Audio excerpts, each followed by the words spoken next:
When Willow announced her engagement, I finally breathed a sigh of relief. The heiress was finally going to get married, and I could at last leave. But just as I was pulling my suitcase and about to go through security, she appeared in a wedding dress. Her eyes reddened, ordering me not to leave. She looked truly beautiful in that wedding dress, still as proud as a princess, just like when she was a child. Even when asking me to stay, she used the tone of a command, but I only gently moved away the hand she held onto mine. Heiress, it's time for me to go. Chapter 1. Willow was the heiress, the type born into a wealthy family. When I was very young, I already knew I had to please her. If it had been ancient times, she would have been the lady of the manor, and I the servant bound to her household. But in modern society, she could address me in a way that seemed equal, calling me the older brother who grew up with her. But truthfully, calling me brother was giving me too much credit. After all, I was just the son of her family's maid, and happened to be 1 year older. As for my mother, she was a woman of misfortune, trapped for years under my father's domestic violence. That night, while he was drunk, she finally escaped. I had run barefoot down the street, crying, chasing after her. In the end, she couldn't bear to leave me behind, and took me with her. Life in the big city was expensive, but at least easier than in the countryside. With no education and no connections, she could only work as a cleaner, taking hourly jobs. But she was lucky. Her employer took notice of her and hired her as a live-in maid for the Liu family, bringing me along. That was my first time stepping into a villa, my first time seeing a family so wealthy. It was also my first time seeing Willow. She came down the staircase in a princess dress, elegant like the princesses I'd seen on the mall's giant screens. I stared, unable to blink, until another equally privileged child beside her snickered at me. And then, for the first time, the princess touched me, slap, with her palm. She said, "Don't look at me with those lowly eyes." Her voice sharp and cruel. I held my cheek, not daring to cry, my eyes cast down. So this was it. Not all princesses were kind. Chapter 2. I became Willow's lackey. In the words of her childhood friends, I was nothing more than a house-trained servant, though I was a year older than her. I entered school the same year as she did, for no other reason than that she demanded it. I didn't want to, but my mother was delighted, because this way, she didn't need to save for my tuition, and I could even attend the most expensive school in the city. From elementary to middle school to high school, everything was covered, and from the day she threw her school bag in my face, I never left her side again. She said, "Hold it." When we left the house, I carried her bag. She said, "Don't disturb my sleep." During class, I took notes for her. She said, "If the hot milk at the school gate isn't warm when it reaches me, you can stay in the bathroom with it." During breaks, I ran errands for her. She said, "If you dare tattle, you're dead." Her childhood girlfriends chimed in with laughter. "Hey, Willow, this lapdog of yours is pretty useful. Haha. Hey, buy one for me too. Oh wait, you've got no money. Here, pick up what's on the ground, then it's all yours." The homework was done by me, starting with 2 copies, and later 5. Once I was also writing for her friends. I had no power to resist, no ground to refuse, because her family was the only lifeline for me and my mother. The malice of children comes without reason, simply because I was from a different class, yet forcibly squeezed into their circle. Back then, I didn't understand. I thought it was just because we were all still young, so they followed this kind of clique culture. I told myself not to be extreme, not to generalize, not to make the mistake of thinking the world was only what was around me. Yet, when I grew older, I suddenly realized, blindly interpreting others with my own kindness was also a kind of extremity. The environment I lived in, the unspoken rules I followed, they were the world. Class is an unbridgeable chasm. I could never become part of the rich kids' circle, so when I appeared in those places that did not belong to me, it was only natural that I felt pain. But when I finally understood this, Willow did not, even though, from the very beginning, she was the one who taught me so. Chapter 3. Willow didn't think she was bullying me. In fact, I gradually stopped thinking she was bullying me either. Once someone lives long enough in an unreasonable environment, that environment naturally begins to feel reasonable. Not to mention how it looked to outsiders. The Liu family was truly good to my mother and me. When I was 15, they even gave me a separate room, right next to my mother's. When I went out with Willow, I rode in her family's different luxury cars. The school we attended was a well-known elite private school. Our uniforms were custom-made by the school. What Willow's family ate and drank was never what ordinary people could afford. At first glance, I was living the life my mother had never dared to imagine. She always wiped her eyes and said, "This is really good now." Yes, compared to that young rural woman who used to suffer domestic violence, life now was really good. I gradually got used to it. Willow was the heiress. I accepted, with a numb calmness, the name they gave me, Liu Mrs. Lackey. Here, at least, the material conditions were undeniably excellent. I grew taller and kept my grades in the top 10 of my year because I dared not slack off. By high school, some girls even started talking about me. The The first time I was playing basketball and a girl came over to bring me water, I knew I was finished. That day was one of the rare times Willow lost her temper. She flew into a rage. Which one of your things wasn't given by my family?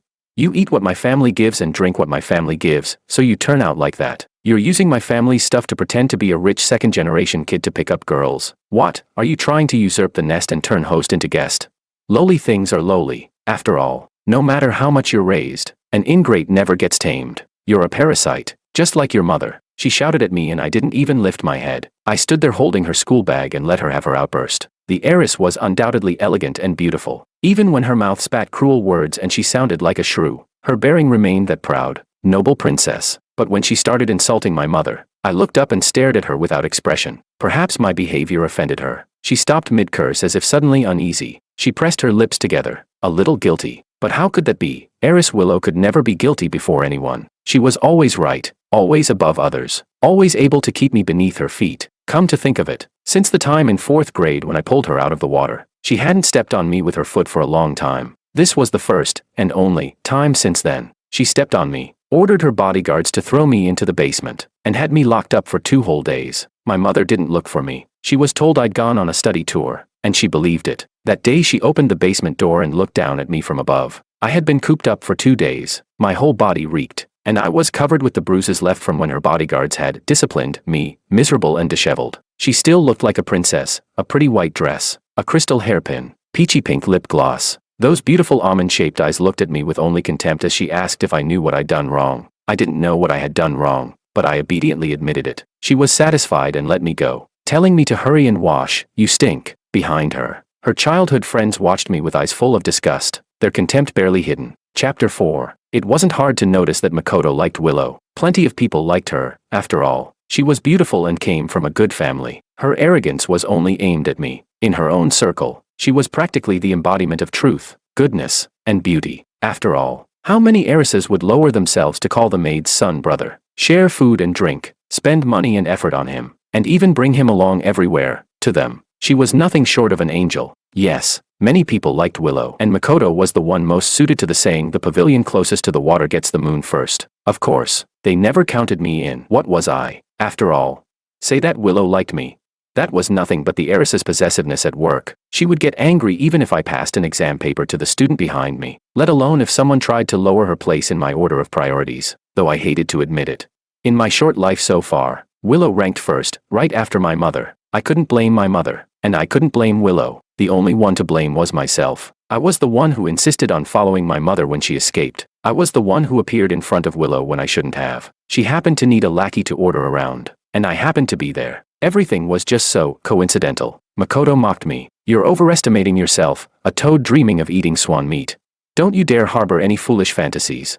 After school, Makoto cornered me in an alley with a few others. They deliberately hit me only where clothes could cover. Careful not to leave obvious marks, afraid Willow might find out and cause trouble. Over the years, their treatment of me had evolved. Once, as an outsider in their circle, they bullied me for sport. But ever since I saved Willow from drowning in 4th grade, she forbade her friends from laying hands on me. Makoto, defiant, once slapped me. Willow then gave him the cold shoulder for a whole week, even threatening to break off their friendship. Seeing Willow meant it, Makoto panicked. He showered her with gifts, spoke countless apologies, and even slapped himself twice in front of me to atone. Only then did Willow forgive him. Since then, his hatred for me only grew, but he became smarter. He no longer hit me in front of Willow. Instead, he resorted to sneaky tricks behind her back. Maybe it was because of my stubborn refusal to yield. Or maybe because no matter who struck me, I would ignore the others and go straight for Makoto. He lost his temper and, for the first time, went in brutally. I collapsed on the ground, spat blood, and coughed hard, my chest aching. He had just swung a baseball bat into my ribs. I guessed one was cracked, which explained why every cough made me spit more blood. The others, seeing blood, grew nervous and backed away. Only Makoto remained unfazed. He used the bat to lift my chin, his expression full of disgust as he looked at me. He said, "Don't ever think Willow would fall for you. You're nothing but her dog. Be smart, and stay the hell away." Chapter 5. The moment Willow rushed forward and hugged me, I couldn't help but cry out in pain. I was so weak I couldn't stand steady, and I dragged her down onto the carpet with me. Of course, I still remembered to cushion her fall beneath me, but through the torn sleeve of my shirt, she caught sight of the bruises on my arm, beneath my clothes. My body was covered in overlapping old and new wounds, dense and frightening. She burst into tears. It was the first time I saw her cry. The first time she cried, for me. Her voice trembled as she said, "Who did this? Who dares bully someone from the Liu family? George, why didn't you tell me? George, does it hurt?" The heiress's tears were even more unbearable than her cruel words. If her parents ever found out she shed tears for me, my fate would be worse than now. Luckily, during this time, the family business was expanding and required her parents to travel often. Luckily, Makoto's family power wasn't as strong as Willow's, so he could only endure. Luckily, that day, I waited and waited, until the timing was perfect for me to appear before Willow. Luckily, so lucky, the day Makoto was forced to leave school and go abroad.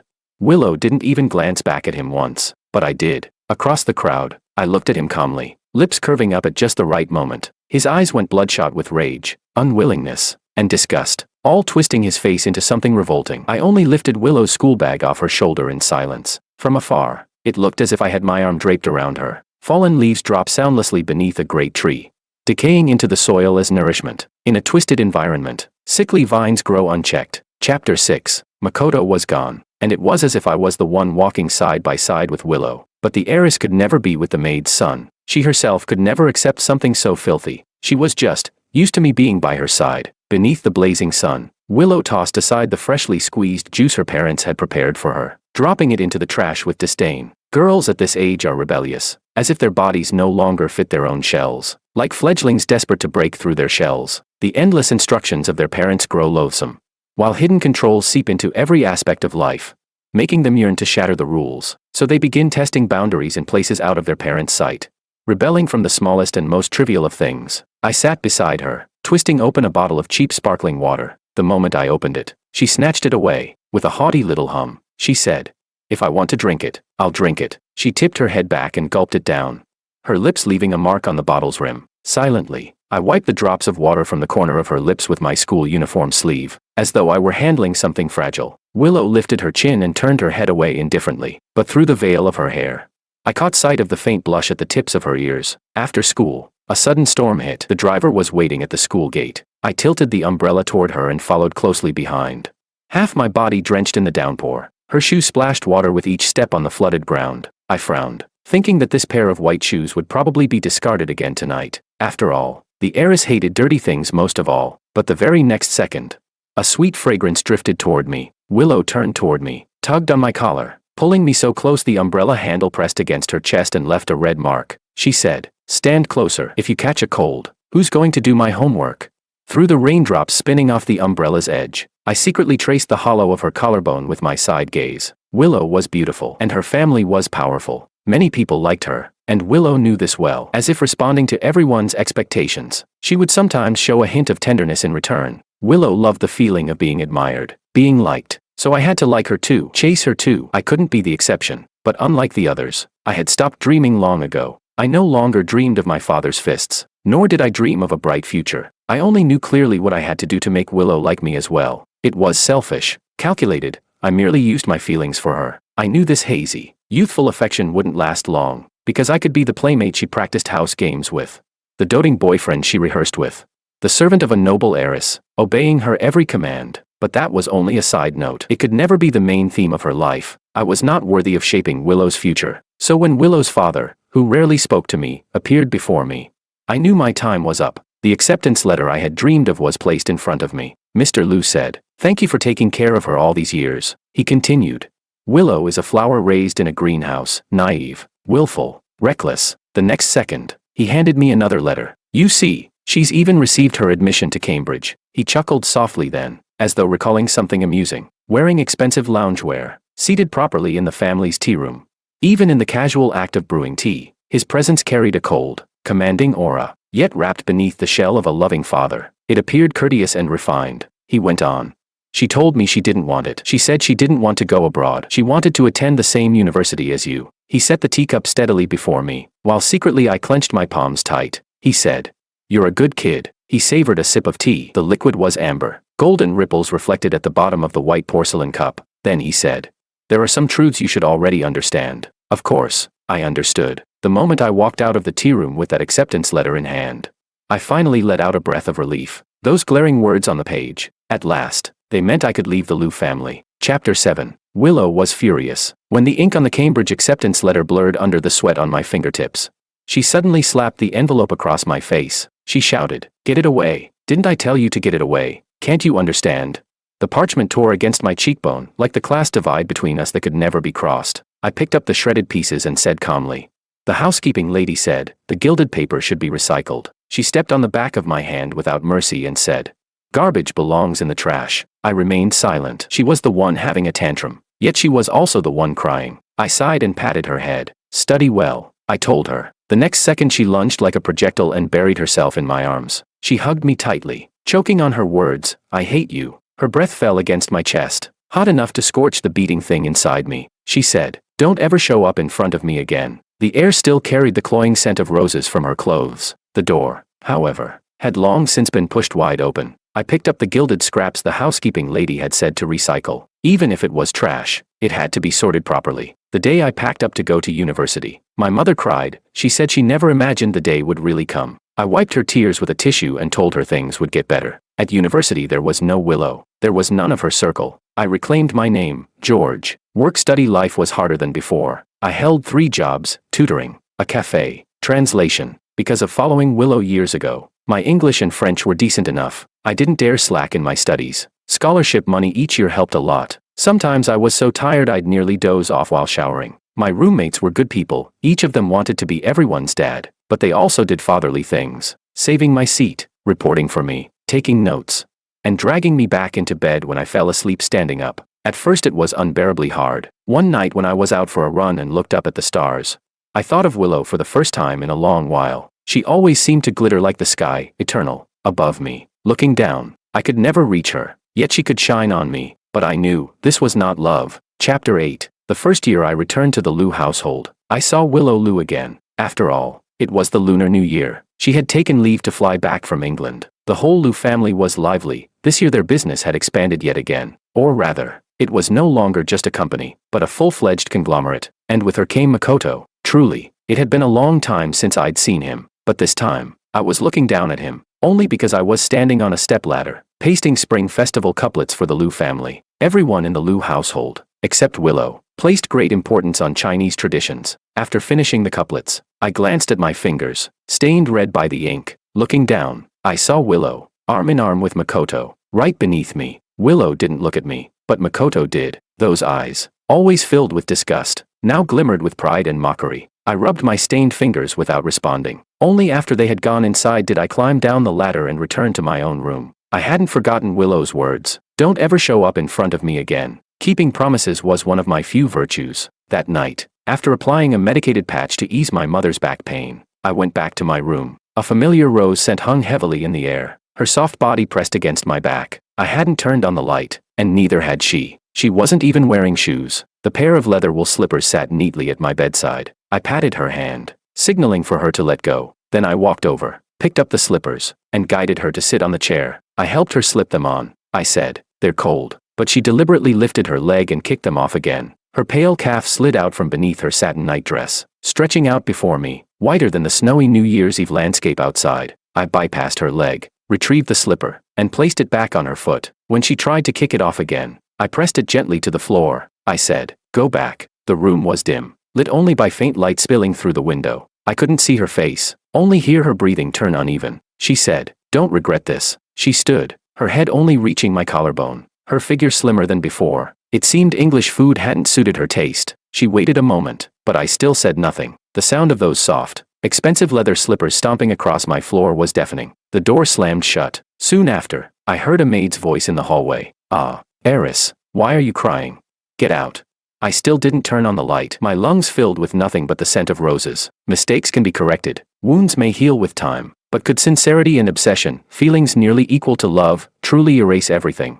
I'm sorry. Affection cannot change the fact of who was the bully. Affection cannot erase what already happened. I don't hate Willow, but I don't love her either. I am just a lowly, ordinary person, only wanting to take my mother away. Chapter 9. The Liu family had always treated us well. Willow's parents were kind even to the servants. My mother worked there for 16 whole years. When she finally left, she received a generous red envelope. The day I took her away, Willow wasn't there. She rarely came back anymore, and I hardly saw her at all. She not only studied abroad but was planning to work and settle overseas. As the Liu family's only daughter, there was simply too much for her to learn and take part in, and the distance between her and me grew wider and wider. One day, the housekeeper cleaning her room accidentally found stacks of plane tickets, flights from London to the city where my university was. In those 3 years, she hadn't been with Makoto, and had even refused the marriage her father tried to arrange. I no longer knew the details of her life. Later, I got busier myself. I joined a project that achieved good results,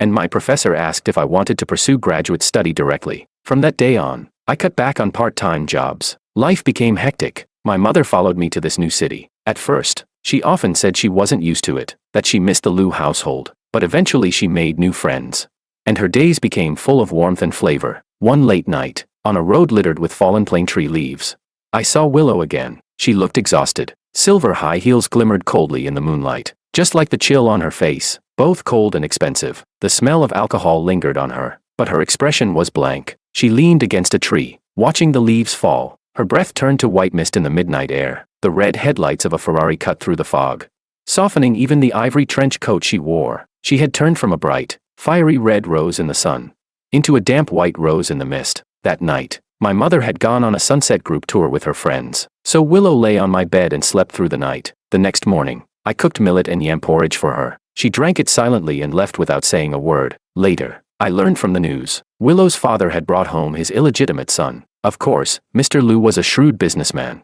He calculated even the value of his children. If his daughter refused marriage alliances, then elevating his son was only natural. The Liu family's inheritance battle hit the headlines many times. Every time my mother saw it, her heart ached. She was, of course, on Willow and her mother's side. After all, she had watched Willow grow up. So when Willow finally became the heir of the Liu conglomerate, my mother cooked a feast that very night, and even invited Uncle Marco to celebrate together. I raised a glass to my blushing mother and Uncle Marco, then ate 2 full bowls of braised pork. It was a celebration for Willow, but when I returned to my room, I destroyed all the documents Willow had once asked me to prepare. On my screen, her messages remained, lines and lines of our past exchanges. Only the last one stood out.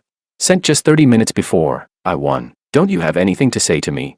Her avatar showed her radiant, confident smile at a Swiss ski resort. Beautiful, proud, dazzling. I thought for a moment, then typed my reply. Congratulations, Heiress. Chapter 10. Graduate school was even busier than undergrad. My advisor treated me well, giving me far more opportunities than I had expected. I went from visiting home once a week to once a month. The last time I went home, my mother and Uncle Marco had registered their marriage. They were officially family. That night my mother cried heavily. She said she never imagined she could live this kind of life. She had said the very same words the day I got into college. I only patted her shoulder and told her, the future will be even better. But she didn't need my comfort anymore. Uncle Marco was by her side, flustered but earnest, making her laugh through tears. Life kept improving. For her. For Willow too. She was outstanding, always making headlines in the finance section. Beautiful, capable, the perfect public image of an heiress. She was busy. I was busy. Yet, sometimes, she appeared in the middle of the night. The plane tree turned yellow, bare, sprouted, greened. She had watched it cycle through all 4 seasons. The last time I saw it, its leaves had turned yellow again. She wasn't wearing sharp stilettos anymore, but soft leather shoes. I told her not to step in the mud. Her shoes would get dirty. She ignored me, grinding her heel into the soil a few more times. Yes, she had never listened. She asked,